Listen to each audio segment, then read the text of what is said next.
Весной этого года Абхазия впервые столкнулась с беспрецедентно низкими ценами на размещение в крупных отелях республики. Представители малого и среднего бизнеса забили тревогу. Они не могут конкурировать с настолько низкой ценой и опасаются остаться без заработка. После ряда публичных заявлений и обращений избирателей к депутатам парламентский комитет по бюджету, кредитным организациям, налогам и финансам инициировал ряд встреч с представителями туриндустрии и исполнительной власти, чтобы изучить проблему и выработать план необходимых мер по регулированию. И нашей главной задачей является, уважаемые друзья, выработка очень продуманных, сбалансированных решений и по внесению изменений в законодательство нашей страны. Еще раз повторяюсь, и участникам рынка, чтобы все могли найти общий язык, все нашли свою нишу, уйти, если она присутствует от элементов недобросовестной конкуренции, демпинга, если это присутствует на нашем рынке. Абхазский союз туризма одним из первых сделал публичное заявление на тему демпинга цен со стороны российских туроператоров. Председатель союза Анна Калягина сообщила, что снижение спроса на малые объекты размещения и частный сектор в Абхазии – это реально существующая проблема. Ситуация по отсутствию туристов в некоторых объектах размещения – это проблема, скорее всего, не только демпинга цен, но и то, что у нас сезон действительно очень слабый и в Краснодарском крае, я у коллег спрашивала. Второе – это то, что все-таки нужно было бы подготовленным к такой ситуации. Но то, что у нас цены не соответствуют рыночной цене, то, что туроператоры действительно делают цену ниже той цены, за которую даже, возможно, накормить людей, не то что даже проживание. Это очень сильно сказывается на рынке. Те участники бизнеса, которые небольшие гостевые дома, те, которые только построились недавно отели, хорошие отели, комфортабельные, они не могут опускать цену ниже рыночной. Соответственно, продавать за 500 рублей, за 1000, за 2000 рублей они не могут продавать свои номера. Это не выгодно, это не рентабельно. Анна Калягина рассказала, что владельцы отелей в Абхазии порой вынуждены отдавать свой номерной фонд российским туроператорам, при том, что продавать номера самостоятельно гораздо выгоднее. Что делают наши, собственно говоря, предприниматели? Вот смотрите, приходит туроператор, кредитов у нас нет, мы не можем получить кредиты, дешевые кредиты, по крайней мере, да, там длинные деньги. И нас кредитует кто? Нас по большому счету субсидирует туроператор. Я как ательер продаю свои номера туроператору вперед. И он траншами присылает деньги. Чтобы начать сезон, деньги закончились. Зимой мы не работаем, пока что, к сожалению. И деньги заканчиваются. К весне мне нужно запускать объект. Чтобы запустить объект, мне нужна определенная сумма денег. У меня ее нет. К сожалению, так получается. И когда туроператор приходит, он выставляет свои условия. Когда у человека нет денег, ему уже выставляют условия, на каких условиях и так далее. То есть туроператор говорит, я тебе дам там 38 миллионов. Может быть, ты бы мог заработать, это мини-гостиница, небольшая гостиница, может быть, ты бы мог заработать 150. Но тебе дают 38, и ты вынужден с этим согласиться, потому что тебе нужно достроить бассейн, поменять номерной фонд, докупить постельное белье и так далее, очень много всего. Министр по налогам и сборам Эдгар Бения рассказал, что низкая цена на размещение никак не влияет на сумму налоговых поступлений в бюджет Абхазии. Скажем, объект с номерным фондом 50 номеров заключает договор с туроператором по жесткой квоте на период, скажем, с января по декабрь, к примеру. Да? Выручка, с которой платятся налоги на объекте, формируется простым арифметическим способом. Скажем так, там уже независимо от месяца и от сезонности формируется цена, номер, стоимость 5000 рублей по договору, количество дней, номеров, и в месяц формируется ежемесячная сумма выручки, с которой платятся налоги, будет одинаковая. При этом туроператор реализует на турпутевке в этот объект в какой-то месяц, когда межсезонье и так далее, где-то за 300 рублей, где-то за 8 тысяч рублей, где-то за 25 тысяч рублей, в зависимости от того, как они свою ценовую политику просчитывают, в зависимости от того, с какой поток они могут освоить на тот или иной объект. Министр по налогам и сборам отметил, что отсутствие привычного спроса на жилье может быть связано также с объективным ростом предложения. Туристический поток в Абхазию увеличивается приблизительно на 6% в год, а количество объектов размещения выросло на 46% за последние 3 года. В 2021 году количество объектов средств размещения на территории Республики Абхазия было 743 объекта с количеством койко-мест 36 799 койко-мест. По итогам 2024 года 1228 объектов и 53 798 койко-мест. На 70. На протяжении 3 лет всего лишь количество номерного фонда в Абхазии увеличилось на 46% по сравнению с тем, что было в 2021 году.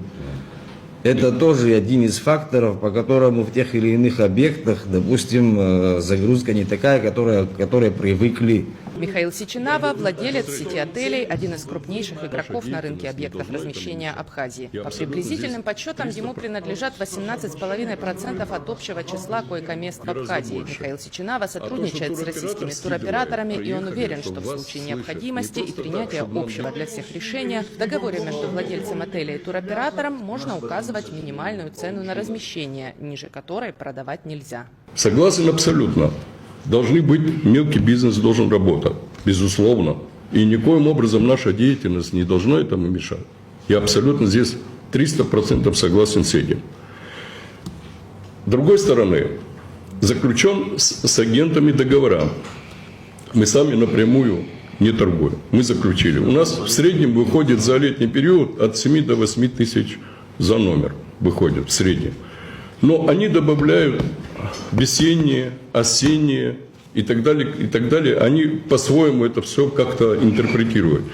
Но сумма от этого не меняется. Сумма по договору это поступает, и с него идут налоговые отчисления, и, соответственно, содержание всего персонала идет от этого. В следующем году, я не знаю, кто, может быть, этот же оператор будет, может, кто-то другой, я не знаю. Это же не означает, что мы только с одним будем работать. Это же не означает. А мы объявляем, это рынок, мы будем объявлять конкурс. Да, безусловно. Безусловно. Но при этом мы будем ставить, безусловно, вопрос о том, чтобы вот так называемая минимальная цена. Вот ниже вот этой не должно быть. Вот по соглашению, если мы такое соглашение, значит, по этому соглашению договариваемся, значит, мы жестко его будем соблюдать. Михаил Сичинава подчеркнул, что дешевые цены на размещение были только в апреле и мае, и это обеспечило заполняемость в месяцы, традиционно не пользующийся спросом у туристов. Предприниматель отметил, что у него нет цели навредить рынку или согражданам, и если государство посчитает нужным принять какие-либо ограничения, он будет их исполнять. Мне тоже не нравится, честно говоря, тот контингент, который приезжает в апреле, в мае. Вот мне даже неудобно говорить. Расход питания, который я закупаем у местных компаний, в 2 раза выше, чем в летний период. Вот поймите правильно. И при этом сдается дешевле. Но достаточно большого, с одной стороны, у меня мнение двоякое. С одной стороны, в апреле, в мае, в октябре, в ноябре достаточно большое количество людей. Они ходят на рынки, ездят на маршрутных такси, ездят на экскурсию и так далее, и так далее. У меня было вот до встречи с вами, честно говоря, двоякое мнение. Я думал, что да, напряжение, для нас тоже это сумасшедшее напряжение. Я думал, что наоборот это в какой-то степени благо, потому что люди пришли, хоть они не очень состоятельные, категории людей этих, да, но тем не менее они все равно приносят какие-то деньги республике. Ну, я так думал. Но если это приносит диссонанс, конечно же, нам надо садиться и принимать то правильное коллегиальное решение, и мы готовы это решение выполнять. Аляс Цвижба – генеральный директор абхазского туроператора «Золотое руно». Это одна из 4 принимающих компаний российского гиганта «Библиоглобус». Аляс Цвижба рассказал, какие объекты размещения интересны российскому туроператору и какие условия сотрудничества существуют. Мы контрактуемся обязательно только с юридическими лицами, то есть физическими, то есть ИП минимум должно быть, потому что у нас все перечисления как и нам приходят, и также мы отчисляем только по безналичному этому расчету перечисляем. Уровень контракта 3 категории. Это мы берем номерной фонд под запрос в мягкий блок, то есть нету обязательств между оператором и отелем, только то, что с уведомлением, что если какие-то номера они нам принадлежат на время, отель может всегда их снять. И есть такое понимание жесткого блока, что сейчас работает Марс группы, да, в жестким блоком. Скажу так, что если говорить о том, что какой категории отель должен быть, это не значит, что 50. Сегодня в практике есть от 29 номеров. В жестком блоке у них находится, да, они взяли, то есть нету, что обязательно это был большой. В общем, на отелей подписано более 350. Это во всех, то, что я в категориях озвучил. Жесткий блок, это он дает деньги за весь номерной фонд и суммарно договаривается. Мягкий блок и под запрос, это по факту продаж мы оплачиваем, в конце месяца оплачиваем человеку. Аляс Цвижба объяснил, почему российский туроператор может предложить настолько низкую цену на отдых вне сезона. Формируется продукт вообще в туре. Нет такого понятия, что продать просто номер. На номер попадают по региону, в который находятся люди поближе. Если говорить о туристах или о местном населении нашем. Что они заходят на наш сайт и выделяют только номер, имеют право это выбрать. А у нас все наши полеты, которые туристы прилетают с Москвы и в других регионах, они покупают в туре. Туда входит самолет обязательно, туда входит трансфер, страховка и вот сам отель.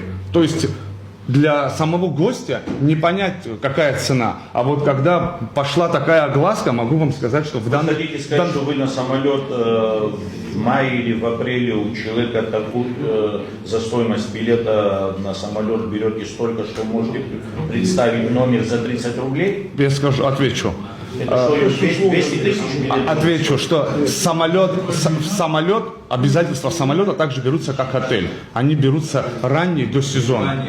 Чартеры выкупаются. И оператор выбирает риски свои, что терять, простой самолета или же отправить его туриста уже сюда, потому что дополнительные услуги турист уже пользуется у нас. Мы продаем ему также экскурсию, та же принимающая компания, она зарабатывает здесь. То есть это мы.